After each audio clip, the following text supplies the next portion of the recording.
Hello everyone, welcome to Kanika's maths classes. Hopefully आप सब safe होंगे इस क्राइसिस के टाइम पर। Stay safe, stay home.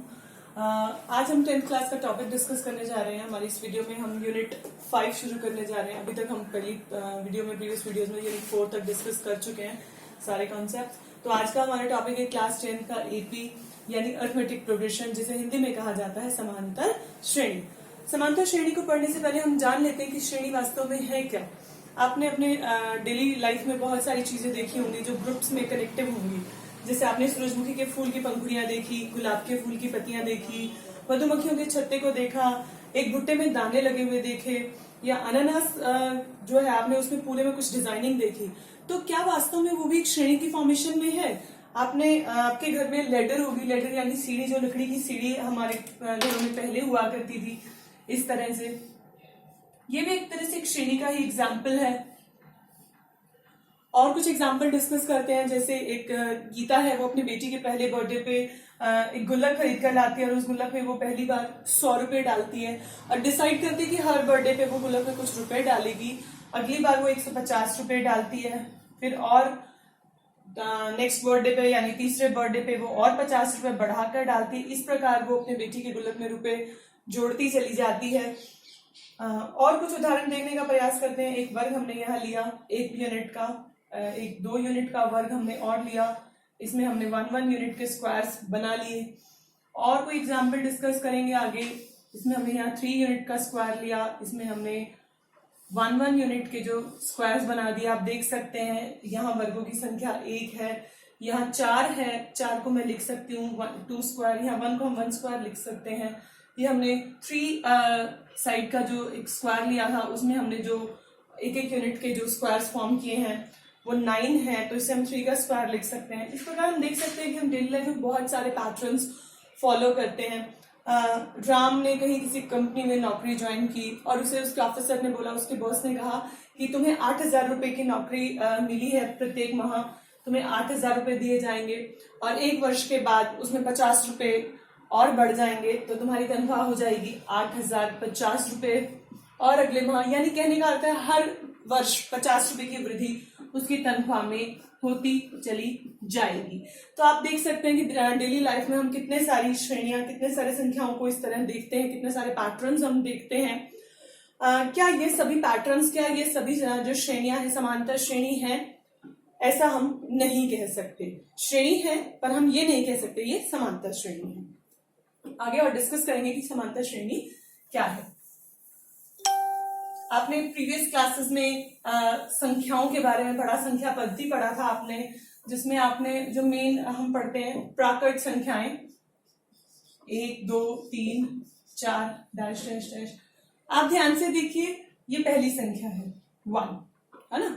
इसमें हमने 1 और ऐड किया, हमें मिल गया 2। फिर हमने 1 और ऐड किया, हमें मिल गया 3। फिर हमने 1 और ऐड किया, हमें मिल गया 4।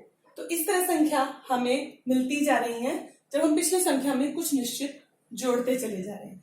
इसी प्रकार मैं 3 का पहाड़ा लिखती हूँ। 3 दूनी 6, 3 तिया 9, 3 चौक 12 डैश डैश डैश। क्या ये भी एक श्रेणी है? तो हमारा जवाब होगा हाँ, ये भी एक श्रेणी है।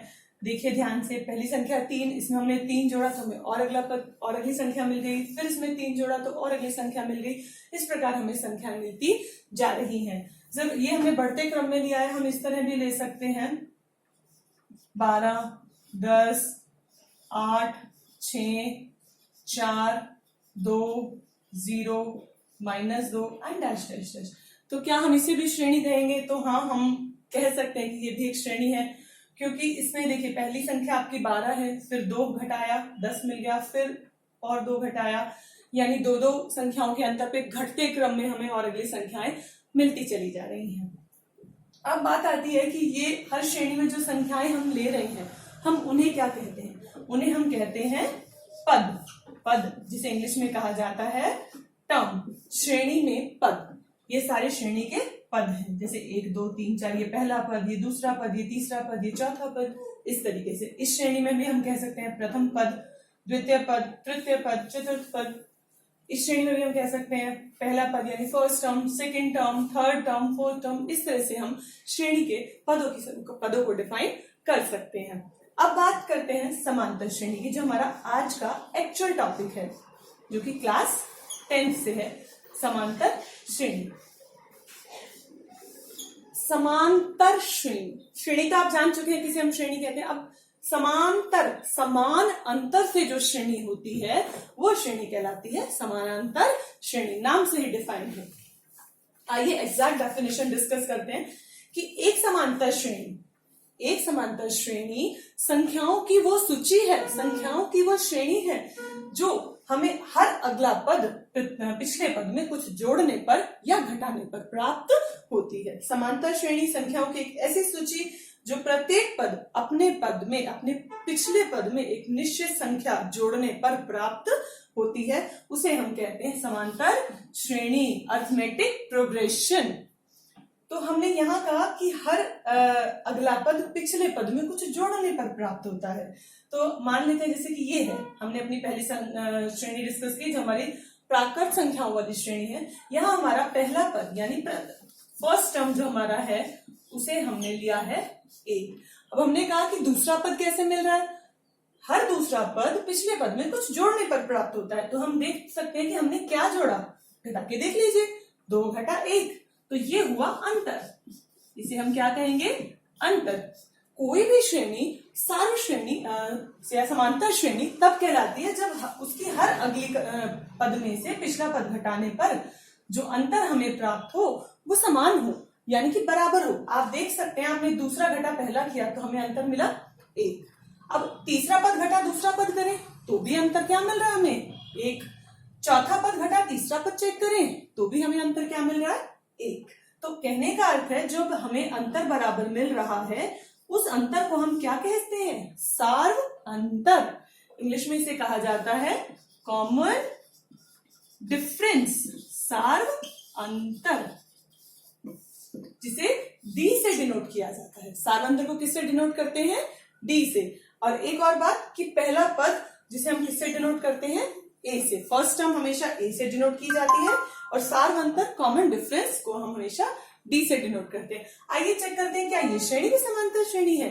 तो हमारा जवाब होगा हाँ। क्यों, देखिए ध्यान से, पहला पद 3, दूसरा पद 6, 6 घटा 3, 3, अंतर कितना मिला हमें, 3। 9 घटा 6, अंतर कितना मिला, 3। 12 घटा 9, अंतर कितना मिला, 3। तो सार्व अंतर हमें 3 मिल रहा है, तो इसका मतलब ये श्रेणी भी जो है समांतर श्रेणी है, अरिथमेटिक प्रोग्रेशन है। यहाँ पर चेक कर सकते हैं आप, 10 घटा 12 -2, 8 घटा 10 -2, 6 घटा 8 -2। तो सभी अगली और पिछली संख्याओं के बीच का अंतर जो हमें -2 मिल रहा है, तो इसका मतलब ये श्रेणी भी हमारी समांतर श्रेणी है। तो अब आपको क्लियर हो गया होगा समांतर श्रेणी क्या है, किस तरह हम डिफाइन करते हैं। आइए और आगे पढ़ते हैं कि समांतर श्रेणी के को स्टैंडर्ड फॉर्म में हम कैसे लिखते हैं। स्टैंडर्ड फॉर्म क्या है समांतर श्रेणी का, हमने कहा कि पहला पद हमने लेना है ए। पहला पद क्या लेना है, ए, और सार्व अंतर क्या लेना है, सार्व अंतर हमने लेना है डी, कॉमन डिफरेंस, इसे हमने डी से लिखना है। आइए हम अपनी जो समांतर श्रेणी है वो खुद डिफाइन करते हैं, खुद बनाते हैं स्टैंडर्ड फॉर्म ऑफ एपी। ठीक है, तो देखिए पहला पद ए, अब दूसरा पद कैसे मिलेगा, सार्व अंतर जोड़ दीजिए, ए प्लस डी, और अगला पद कैसे मिलेगा, इसमें फिर से डी जोड़ दे, ए प्लस 2d, और अगला पद कैसे मिलेगा, फिर से डी जोड़ दे पिछले पद में, तो क्या मिला हमें, a प्लस 3d। तो इस प्रकार हमें ये समांतर श्रेणी प्राप्त होती है, standard form of AP, standard form, समांतर श्रेणी का व्यापक रूप, समांतर श्रेणी का व्यापक रूप, स्टैंडर्ड फॉर्म। तो हमारी जो एक्सरसाइज 5.1 है ना, क्लास 10 में जो यूनिट 5 में हमारी एक्सरसाइज 5.1 है, उसमें हमने सिर्फ यही जानना है कि कोई भी जो आपको श्रेणी दी गई है वो एपी है या नहीं, या फिर आपको उसका पहला पद बताना है, या फिर आपको सार्व अंतर ज्ञात करके बताना है। तो आपको 5.1 एक्सरसाइज में सिर्फ इतना ही काम करना है। एक छोटा सा डिस्कशन और कर लेते हैं इस टॉपिक पर कि परिमित एपी और अपरिमित एपी, फाइनाइट और infinite, infinite and finite AP क्या होगी, परिमित एपी और अपरिमित एपी। तो नाम से ही क्लियर है, इनफाइनाइट यानी कि अपरिमित, जिस समांतर श्रेणी में पदों की संख्या अपरिमित हो उसे हम कहते हैं अपरिमित, और जिस समांतर श्रेणी में पदों की संख्या परिमित हो यानी हम काउंट कर सकते हैं उसे हम कहते हैं फाइनाइट एपी। एग्जाम्पल के लिए देखिए, जो हमारा नेचुरल नंबर का सेट है, प्राकृत संख्या है, जो हमारी एपी है, हम पहले डिस्कस कर चुके हैं, वो एक अपरिमित एपी है, अपरिमित